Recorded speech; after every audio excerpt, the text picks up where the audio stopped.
এবার স্কেচটা সম্পূর্ণ হয়ে ওঠার আগ মুহূর্তেই স্কেচের মধ্যে জল ঢেলে বিগড়ে দিল মীনাক্ষী। হ্যাঁ বন্ধুরা, ভিডিওতে লাইকতে দেখতে থাকুন। যেই মুহূর্তে কিনা মীনাক্ষী বলতে থাকে যে না না না, কোনো মতে এই পুরো সম্পূর্ণ স্কেচটা দিদির সামনে আসতে দেওয়া যাবে না, কারণ একবার যদি এই স্কেচটা দেখে ফেলে দিদি, তাহলে দিদি তো স্পষ্টরূপে বুঝে যাবে যে এই স্কেচটা মধ্যে আঁকা এই চেহারাটা আর কারো না বরঞ্চ কুসুমের, এবং কুসুম সরকার আবারও জিতে যাবে এবং ও আমাদের মাথা কিনে নেবে, এবং সেটা কোনো মতে হতে দেওয়া যাবে না। তার জন্য যে করেই হোক না কেন এই স্কেচটা হয়ে আসার আগেই আমাকে এটা বিগড়ে দিতে হবে। অন্যদিকে মীনাক্ষী যখন কিনা সেই স্কেচের আর্টিস্টের জন্য জলখাবার নিয়ে আসার নাম করে যখন কিনা তার সেই স্কেচের উপরে জল ঢেলে দেয়, এবং শেষ মুহূর্তে আসার আগ অব্দি যখন কিনা সেই স্কেচটা অবশেষে নষ্ট হয়ে যায়, ঠিক সেই সময় মানে গাঙ্গুলির কাছে মীনাক্ষী বলতে থাকে দিদি তো সরি, আমি আসলে বুঝে শুনে এই সমস্ত কাজ করিনি। ঠিক সেই সময় আয়ুষ বলতে থাকে যে কাকিমণি, তুমি দেখতেই তো পারছো যে আগামী 7 দিন আমাদের জন্য ঠিক কতটা ক্রুশিয়াল এবং কতটা আমাদের অগ্নি পরীক্ষা দিতে হবে। তার মাঝখানে তোমার কি এই অসাবধানতা করে এই জলটা না ফেললেই হতো না, এবং তোমার কী বা প্রয়োজন ছিল জলখাবার দেওয়ার বলো তো? কারণ জলখাবারটা তুমি কোনো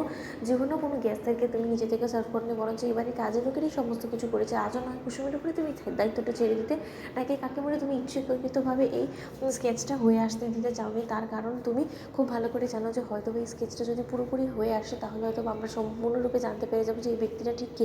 ওই লোক যদি একবার আর্ট করে ফেলে সম্পূর্ণ স্কেচটা, তাহলে তো আমরা জানতে পেরে যাবো এটা হয়তো বা তোমার কোনো মতেই ভালো লাগছে না, তাই তো কাকিমণি? তার জন্য কি তুমি এই সমস্ত কিছু করছো না কি বলো তো? আমি আর জাস্ট টলারেট করতে পারছি না কাকিমণি তোমার এই সমস্ত কর্মকাণ্ডগুলো। ঠিক সেই সময় মীনাক্ষী যখন বলতে থাকে যে তোদের কী মনে হয় বলতো, আমি কি গাঙ্গুলি গ্রুপ অফ কোম্পানিজের শত্রু বলতো? আমি তো খুব ভালো করে জানি যে আগামী 7 দিন তোদের জন্য কতটা ক্রুশিয়াল, এবং তোরা কোনো মতে যে আগামী 7 দিনে এক বিন্দু তোরা সুস্থ সবলভাবে নিঃশ্বাস নিতে পারবি না। কিন্তু তার সত্ত্বেও আমিও তো এই পরিবারের অংশ, আমিও তো বুঝতে পারছি তোদের কষ্টটা, কিন্তু কী করবো বলতো? এখন ভুলবশত হয়ে গিয়েছে, এর জন্য কী করতে পারি? আমাকে তোরা তাহলে শাস্তি দে।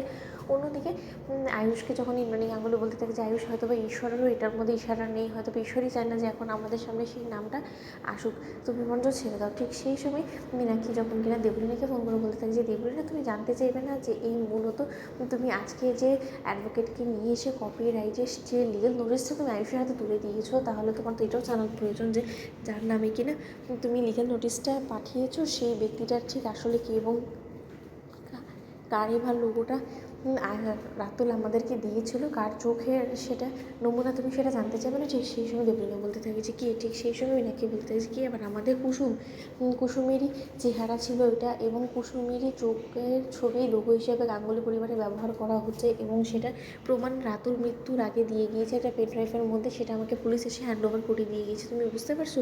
ঠিক সেই সময় দেবলিনা বলতে থাকে যে আমি এইটা চাই, এবং এর বিনিময়ে আমি আপনাকে কারি টাকা দিতেও রাজি আছি। তো বন্ধুরা, লাইক কমেন্ট শেয়ার করে সাবস্ক্রাইব করো।